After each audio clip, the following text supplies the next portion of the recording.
Good evening.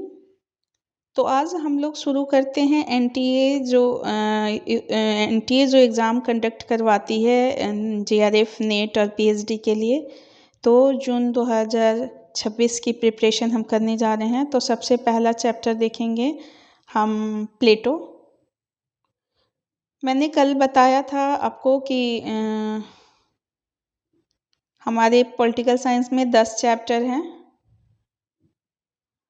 और हम लोग सेकंड चैप्टर से शुरू करने वाले हैं जो पॉलिटिकल थिंकर या उसको पॉलिटिकल थॉट भी बोल सकते हैं। उसके बाद इंडियन थिंकर को देखेंगे यानी चैप्टर थर्ड को, और फिर पॉलिटिकल थ्योरी पर आएंगे। इसी तरह से फॉरेन पॉलिसी, तो उसके बाद पब्लिक एडमिनिस्ट्रेशन, इस तरह से हम आगे आगे चैप्टर देखते जाएंगे।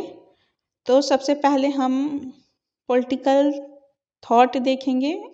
वेस्टर्न पॉलिटिकल थॉट बेसिकली इसको कह सकते हैं, लेकिन इसमें कन्फ्यूशियस वगैरह ऐड है तो इसको पॉलिटिकल थॉट या पॉलिटिकल थिंकर ही बोला जाता है, यानी राजनीतिक विचारक। तो हम सबसे पहले प्लेटो से स्टार्ट करते हैं। वैसे हमारा पॉलिटिकल साइंस का सिलेबस तो काफ़ी बड़ा है और इसके तैयारी में टाइम लगती है। तो हमारी कोशिश रहेगी कि ज़्यादा से ज़्यादा मैं वीडियो आपके लिए लाऊं और लाइव क्लासेस भी दूं आपको। तो और नोट्स भी अवेलेबल कराऊं, लेकिन आप जो चैप्टर हो रहे हैं, मैं क्लासेस चल रही है, तो आप शॉर्ट नोट्स बनाते चलिएगा जो आपके एग्ज़ाम के समय कीवर्ड का काम करेगा। यानी वो शॉर्ट्स जो नोट्स आप तैयार करोगे, शॉर्ट नोट्स आपके एग्ज़ाम के समय काफ़ी कारगर साबित होता है। खासकर एकदम से एग्ज़ाम का टाइम आता है, जब मई के लास्ट या जून में जाओगे, जब हमारे एग्ज़ाम के डेट अनाउंस हो जाएंगे, तब हमारे ये शॉर्ट नोट्स बड़ा काम आता है। तो मैं जैसे जैसे क्लास लेते जा रही हूँ, आप प्लीज़ शॉर्ट नोट्स बनाते जाइएगा। मेरी कोशिश रहेगी कि मैं आपको नोट्स भी अवेलेबल करा दूँ पीडीएफ के रूप में।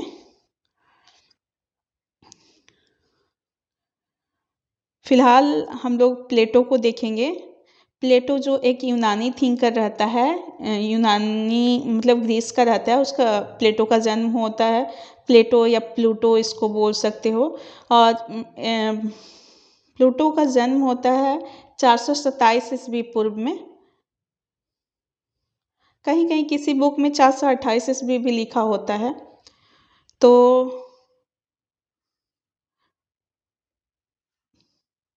प्लेटो या प्लूटो अरिस्टोन या अफलातुन नाम से भी प्रसिद्ध था। यानी प्लूटो का असली नाम अरिस्तोक्लीज था, उससे अफलातुन भी बोलते थे।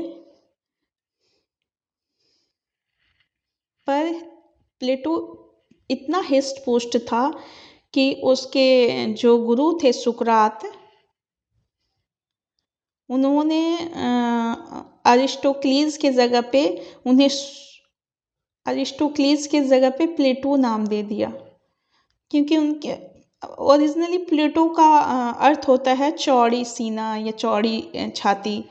तो प्लेटो काफ़ी हिस्ट पोस्ट चौड़ी सीने वाले लंबे चौड़े कद काठी का था। तो उसके गुरु जो सुकरात थे, वो प्लेटो नाम दे दिया था उन्हें, प्लेटो को। ओरिजिनली वास्तविक नाम था अरिस्तोक्लीज। प्लेटो का वास्तविक नाम अरिस्तोक्लीज था।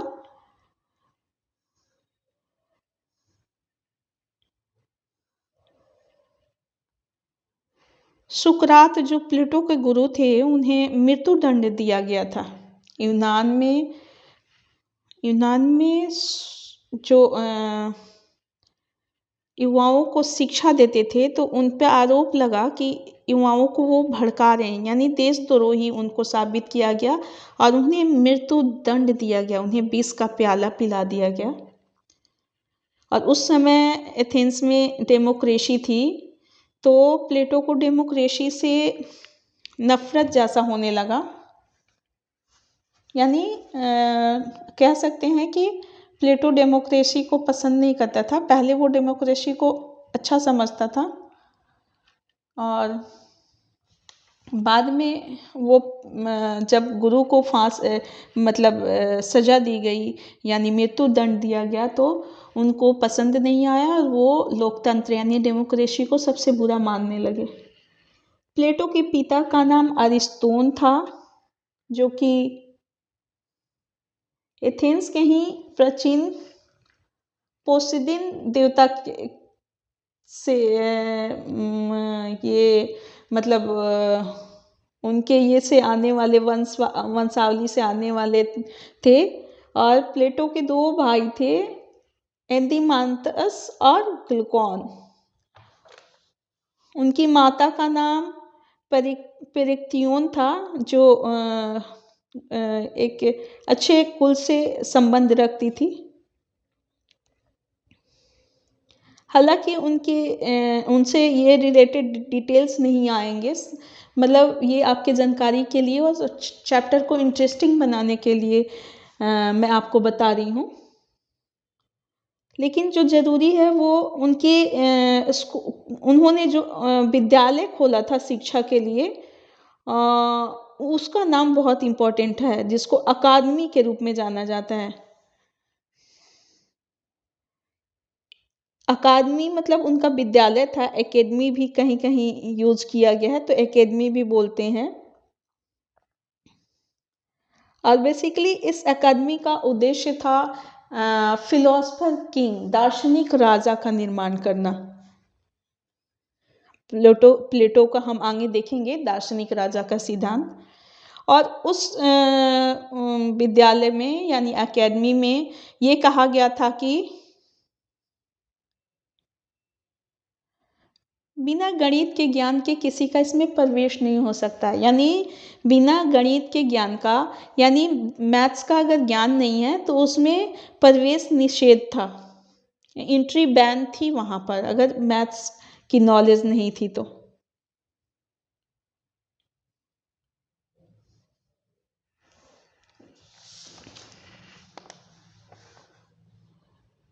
प्लेटो एक आदर्श राज्य की स्थापना करना चाहता है और उसकी संख्या 5040 यानी 5040 रखना चाहता है।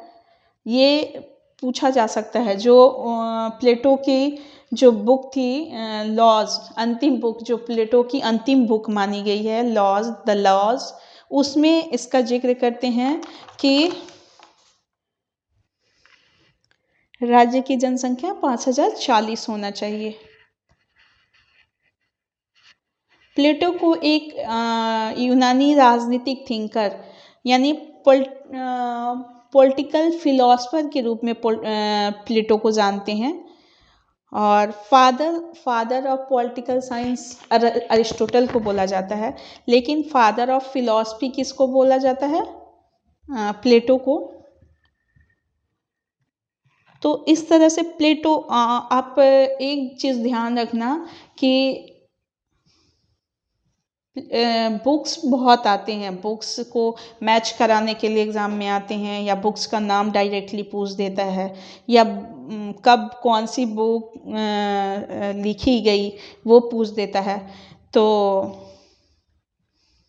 आप इसको नोट ज़रूर कर लेना कि प्लेटो की कौन कौन सी मेन बुक थी, कब लिखी गई, और इम्पॉर्टेंट कौन कौन सी है। वैसे तो है बहुत सारी बुक, करीब प्लेटो की 2667 पब्लिकेशन की गई है, यानी पब्लिश्ड बुक है, पृष्ठ वाली है।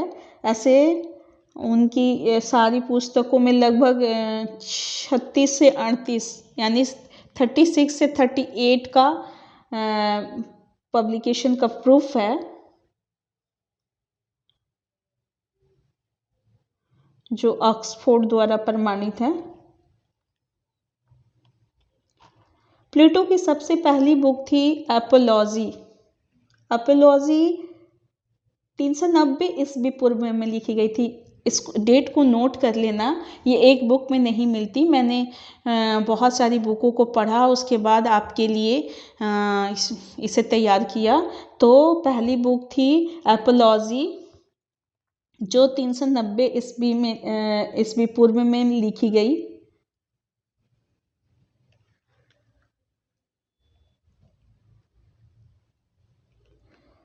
दूसरी थी क्रीटो।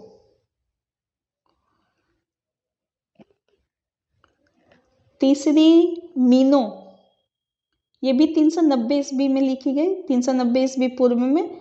ये मीनो जो उनकी बुक थी वो शिक्षा पर एक महत्वपूर्ण ग्रंथ थी, मीनो।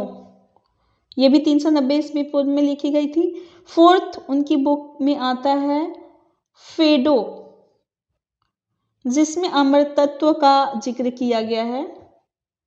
ये हमारे सामने 1995 में हमारे सामने आई। और इनकी इम्पोर्टेंट बुक जो न्याय से संबंधित थी, कंसर्निंग जस्टिस जिसको बोला जाता है, और 380 ईस्वी में लिखा गया था रिपब्लिक। इनकी बहुत फेमस बुक है ये रिपब्लिक, और ये न्याय से संबंधित थी। और ये 380 ईस्वी में लिखी गई। उसके बाद आता है सोफिस्ट, जो तर्क से संबंधित था। स्टेटमैन, स्टेटमैन इनकी दूसरी महत्वपूर्ण बुक मानी जाती है, जो पॉलिटिक्स पर लिखी गई है। स्टेट्समैन ये 1957 में सामने आता है। उसके बाद अंतिम बुक के रूप में माना जाता है लॉज को, जो 360 ईस्वी 1960 ईस्वी पूर्व ईसा पूर्व में लिखी जाती है।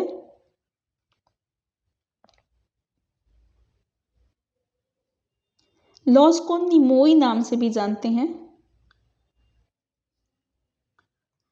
उसके बाद यूथ्रो, जॉर्जियस, पोटागोरस, और भी बहुत सारी बुक है। इम्पोर्टेंट जो बुक है मैंने बताई, और इसकी आप लिस्ट तैयार कर लेना, मैं इसकी नोट्स दे दूंगी, आप शॉर्ट नोट्स तैयार कर लेना इसकी।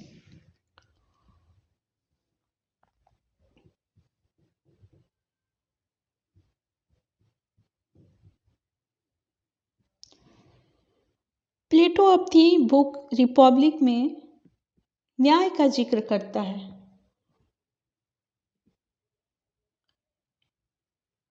न्याय के जिक्र में प्लेटो कहता है कि न्याय नकारात्मक और सकारात्मक दोनों तरीके के होते हैं। अब नकारात्मक निगेटिव न्याय क्या है, तो इसे 3 तरीके से प्लेटो समझाता है। इसके लिए डिफाइन किया है। पहला, जिसको वो परंपरावादी ट्रेडिशनल मानता है। दूसरा, उग्रवादी रेडिकल। तीसरा, व्यवहारवादी प्रैग्मेटिक। अब ये पहला है जो राजा शासन, 3 क्लास को डिफाइन करता है। सोसाइटी में प्लेटो 3 क्लास को डिफाइन करता है। फर्स्ट होता है किंग, राजा या शासक। दूसरा होता है सैनिक।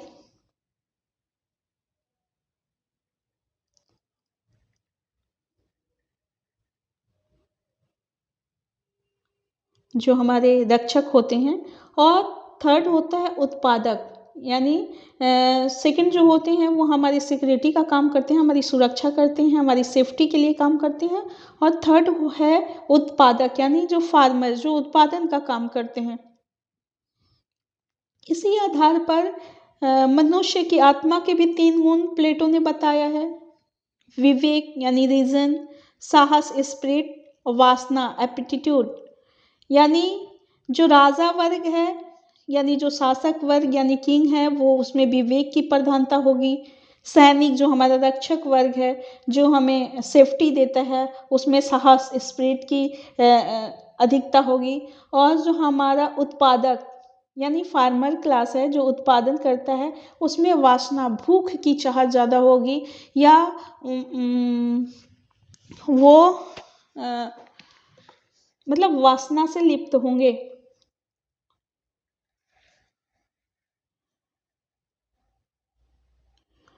अब जो प्लेटो न्याय का सिद्धांत बताता है उसमें 4 तरह के न्याय को बताया है। सिफिल्स कहते हैं, इसमें 4 नाम के द्वारा उन्होंने न्याय को स्पष्ट करने की कोशिश की है।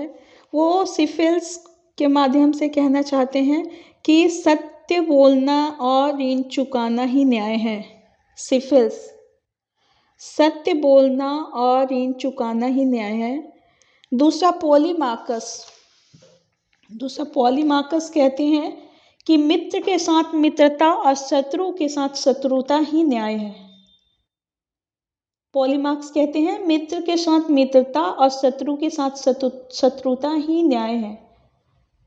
थ्रेसिमेक्स तीसरे हैं जो बोलते हैं कि शक्तिशालियों का हित ही न्याय है,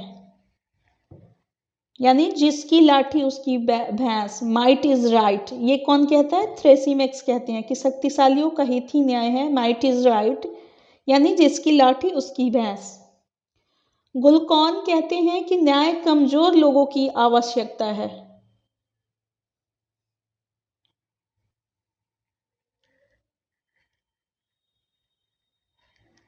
यानी चाइल्ड ऑफ फियर और नेसेसरी द वीकर, यानी न्याय भय का शिशु तथा निर्बलता की आवश्यकता होती है, यानी निर्बलों की आवश्यकता होती है। न्याय जो क्या है? भय का शिशु है तथा निर्बलों की आवश्यकता है न्याय।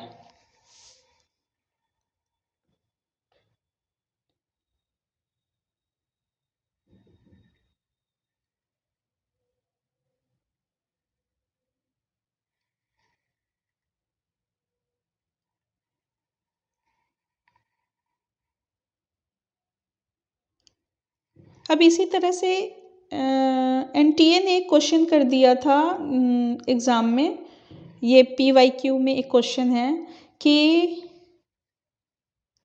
प्लेटो की शिक्षा योजना के विषय में